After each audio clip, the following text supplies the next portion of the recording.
Hi guys, Frank here with a video on PERT estimating. And if you're preparing for your PMP exam, there's a couple of formulas that we're going to go through today that you're going to want to memorize for the exam.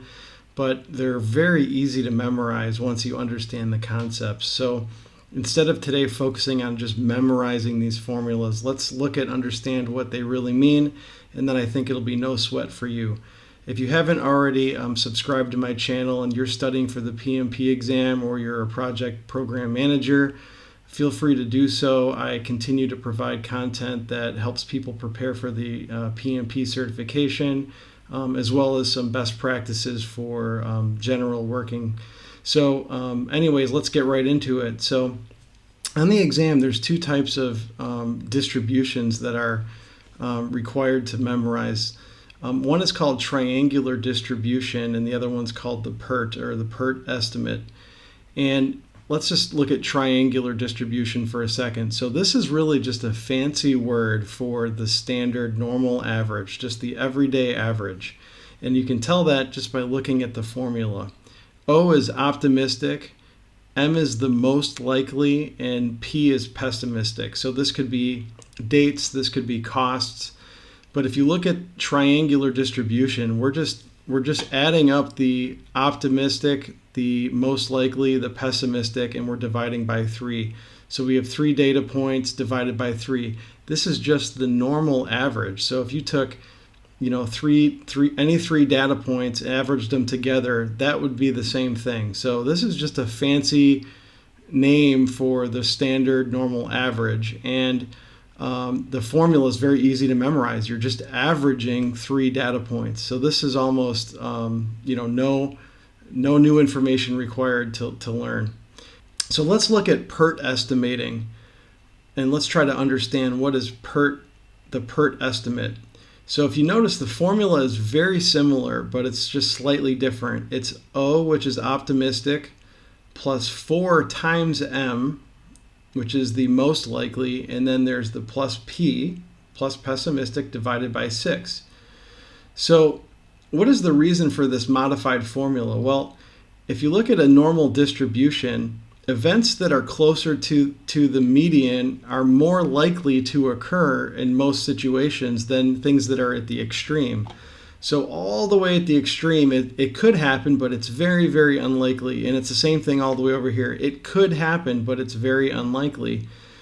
So it doesn't really make sense to just average our optimist point, our pessimist point, and our median point and just treat them all the same and average them all together, which is what the normal average is. You could do that and you would get a number, but it might not be as accurate based on real world distribution. So the PERT estimate is kind of a way to do a more improved probabilistic look at your outcome. So you have this optimist view, the pessimist view, which both get a weighting of 1. So there's 1 optimist, 1 pessimist. And then you have your most likely, which gets a weighting of 4.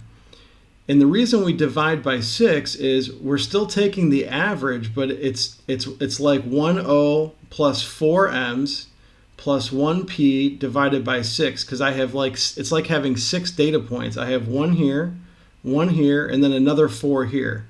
It's like taking the average of 6 data points and 4 of them are the same.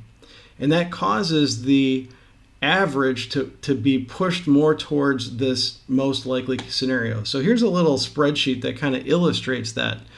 So this row number 3 here is our triangular estimate. And you can see if I have an optimist of 1, a pessimist of 100, just using 1 to 100 as an example, and then most likely is 25. If I treat them all with the same weight, 1, 1, 1, of course I would just add those together, 1 plus 25 plus 100, which is 126, divide by 3, and I would have a 42. And as I increase the weight of my most likely scenario, so if I go from 1 to 2, now I would add another 25 to my sum, but I would divide by 4.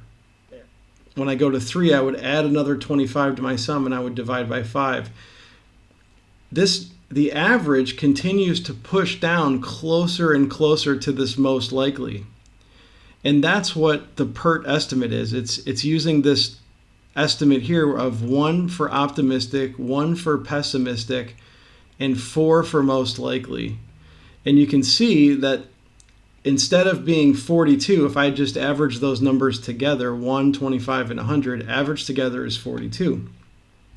But by using the PERT estimate and using 4 times the most likely, it pushes that weighted average closer to the most likely scenario. And the reason is, again, in theory, going back to the notes, in theory, the most likely events are most likely to happen. So it doesn't really make sense to treat them the same as the pessimistic and optimistic estimates. We should put a little more emphasis, a little more weighting on the events that are more likely to occur. And you can see that you could go to any number here. If I go to 100, I'm almost at 25. So the more weight I put on that, the closer it pushes that average to this number.